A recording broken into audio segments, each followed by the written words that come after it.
Okay, welcome everyone. Um,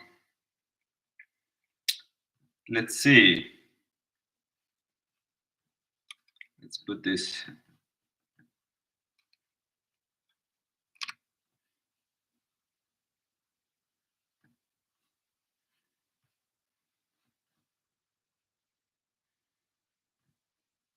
Okay, my name is Juuso Simpanen. I'm an ultra trail runner and also a coach. Today we are talking about how to make sure you are fueling and hydrating yourself for a solid performance in ultra running. Um, Carbohydrates are driving a massive part of the performance revolution in running. Mm, One big factor is the race day fueling, but I think the biggest benefit comes from the day-to-day recovery and adaptation. Um, running is a really hard sport, and especially ultra running. We are playing a pretty high risk game with the recovery from all the running volume. Um, it's not about putting in the work; it's about adapting to the work we are putting in. And if you are fueling your hard training properly before, during, and after, you will recover and adapt so much faster. So, um, for carbohydrate sources during an ultra, there are basically gels, juice, liquid carbs, bars, and waffles, and of course, some solid food, real food, if you want to eat those. But today we are focusing on these products. So, gels, the texture is pleasant for many people, and it's pretty easy and quick to swallow even on trails. And it's pretty easy to stay on track how many carbs you have been eating. But those are often quite sweet and sticky, so it's easy to get your hands and clothes a little bit sticky if you eat a lot of gels. And then on juice, the ratio of weight to carbs is pretty good. And the juice usually doesn't freeze or melt, even if it's really cold or super hot. Um, and also, those are pretty easy to stay on track how many carbs you have been eating. But those are also often quite sweet, so it can be tricky if you have to like run 20 plus hours or something. Mm.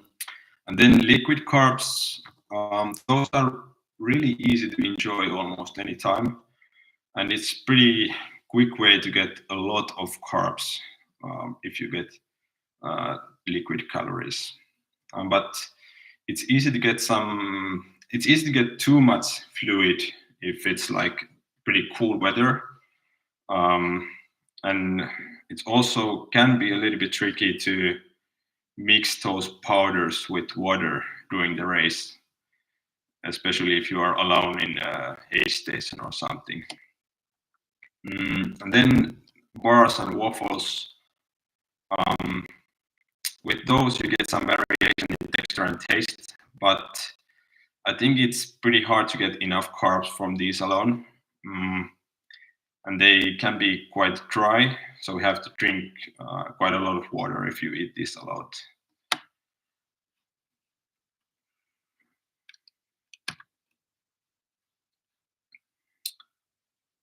Um, so basically, every time we run, our body uses both fat and carbohydrates as fuel. And the harder we run, the bigger proportion of fuel is carbohydrates. And when we talk about races of less than few days, carbs are the main fuel, and that's why we are focusing on carbs today. Fueling an ultra race, I would go for at least 60 grams of carbs per hour. Um, that's pretty solid base, but I would recommend to aim for 75 to 90 grams of carbs per hour. And for some people, it's even better in terms of performance if it can be increased to 90 grams or even over 100 grams per hour. Mm. but this requires a lot of gut training usually. So I will go through gut training practices in more detail in future live sessions. So stay tuned on those. For hydration needs, athletes have quite wide variations. Carbohydrate needs during exercise are relatively stable, but hydration needs might vary from 250 milliliters per hour all the way up to 2 liters per hour. And the same goes for sodium needs. Fluid needs depends a lot on how much you sweat and what the conditions are. The electrolytes in sweat also varies a lot from person to person. The best way to be sure is to test your sweat, for example, with NIC sensor. I did a test with NIC sensor last summer before UTMB, and my sweat rate was about 1 liter per hour, and sodium loss was about 1,200 milligrams per liter. So I tried to hit those during UTMB, and I did really well until the last 4 hours or so, when the temperature rised a lot more than we anticipated. And then I suffered from dehydration and some electrolyte imbalances at the end. My uphill performance dropped a lot on the last uphills, and I experienced some nausea as well. It's pretty hard, like during the race, like especially when you have already run for 15, 16, 17 hours or something, it's not easy to make adjustment to your fueling plan. So it's pretty important to plan carefully before, and also think about some alternative plans for different situations. Especially for UTMB last year, the temperature rised like quite a lot more than many people anticipated. So, and I think and most people and myself also didn't like plan for that carefully. So, and then like proteins, amino acids may reduce some muscle breakdown in long races. And also amino acids may improve some concentration and mental strength during 20 plus hour races, but there is no really clear evidence for this yet. Some products have amino acids added, so if you would like to test this for yourself, then look for those products. And of course, like consuming protein and carbohydrate-rich meal right after exercise will help your recovery and adaptation from the training. So this and proper hydration should always be the main focus right after any exercise.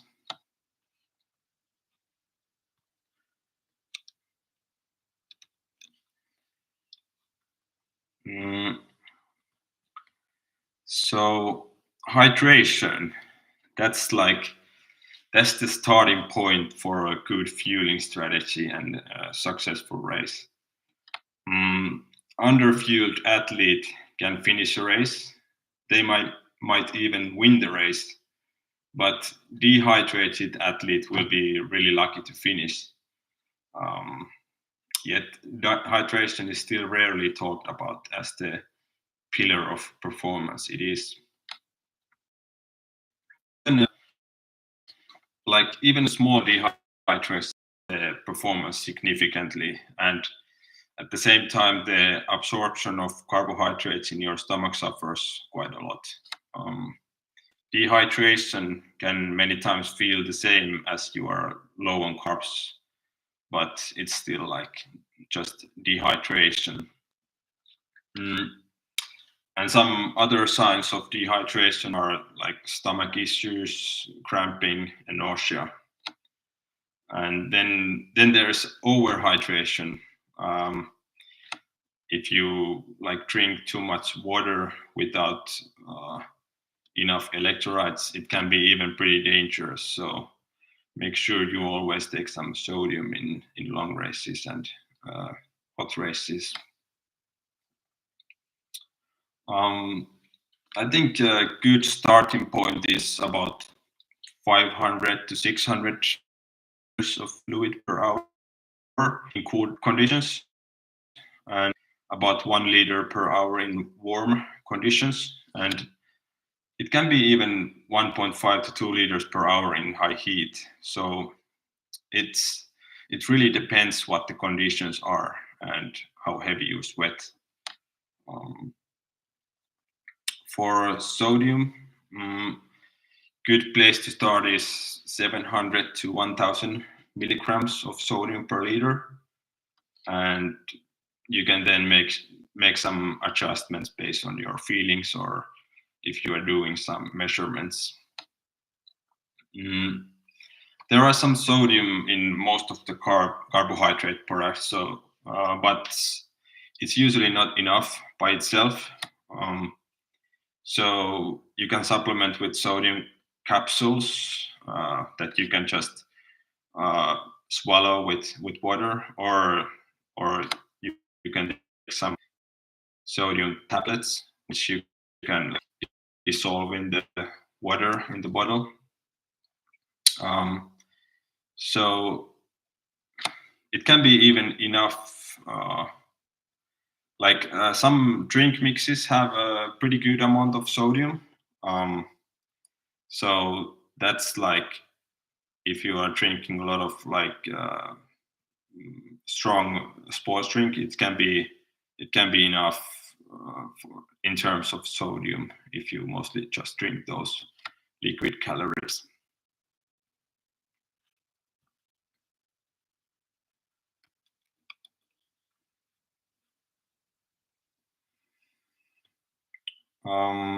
So I would first test on long runs to see what type of energy sinks the best. For most people, some combo of different options works the best. There are many differences in taste, textures, and combinations of different sugars. So it's pretty important to test different products in different conditions to find the ones that taste best to you. And it's good to test with different amount of fluids also. You might notice that higher amount of water, you will perform better at the end of long runs or races. Personally, my fueling strategy has changed quite a lot in the last 3 years. Even 3 years ago, I took about 50 grams of carbs per hour in the 100-mile races.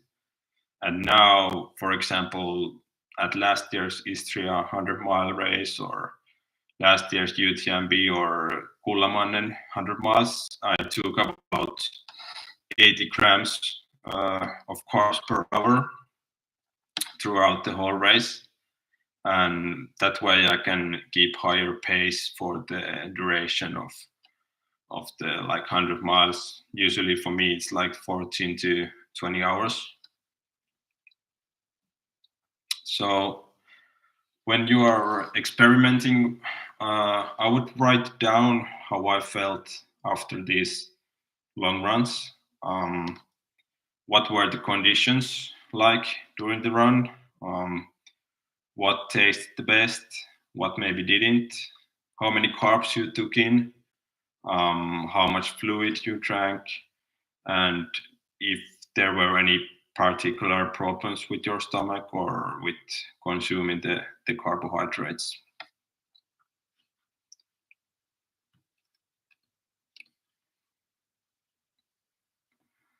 So fueling and hydration strategies should always be adjusted to the conditions, how warm it is, what the altitude of the race course is, and also how long the race is.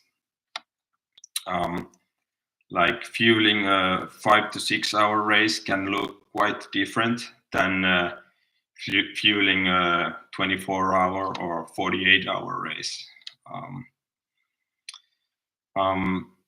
So yeah, I encourage to be open for experimentation with different fueling strategies. And if you want to be sure how much to take fluids and electrolytes, for example, then I encourage to get tested with NICs or something else to understand your physiology and your hydration needs. And yeah, hydration is the key. I would say if you stay well hydrated, then you are able to keep taking those carbs as planned and smash those carbohydrates and then race well at the end. But yeah, that's pretty much all I had today. We have about 5 to 10 minutes for some questions, so you can write those in the chat if you like. And let's see if we have some questions here already. We can.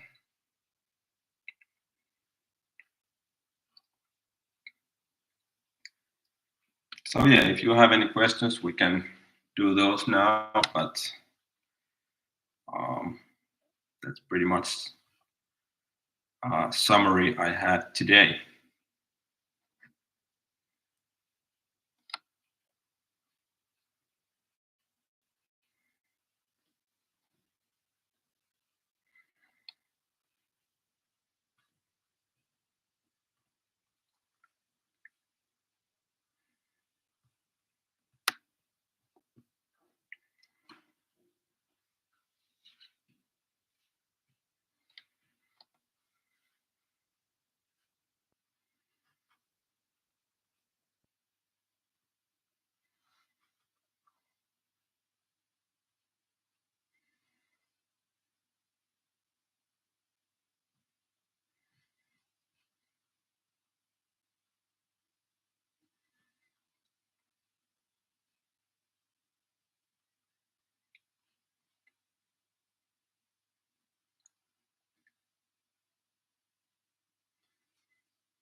So I think right now there's like quite big fueling revolution going on in ultra running and also cycling, I think.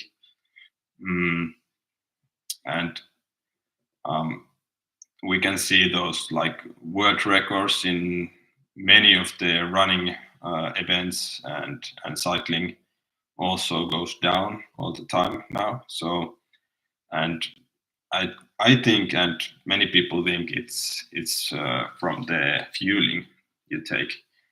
And like I said in the beginning, usually it comes from the day-to-day recovery and adaptation more than the race day fueling. But also in long races, it's of course you get a lot of benefits if you can like fuel well at the end also. But like you can train so much harder and so much more if you are like fueling properly before, during the training, and right after the training, and you are meeting your like caloric needs, and you are hydrating well, and you are mashing those carbs in. You can then train so much more, and you have a better quality in your training, and that way you can progress in your fitness.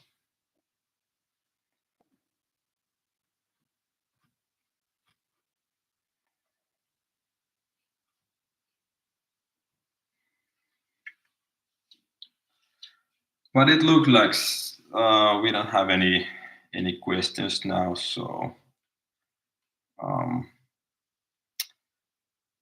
thanks for coming and see you next time. We will do this at least 2 or 3 more this year, so stay tuned for this. See you next time.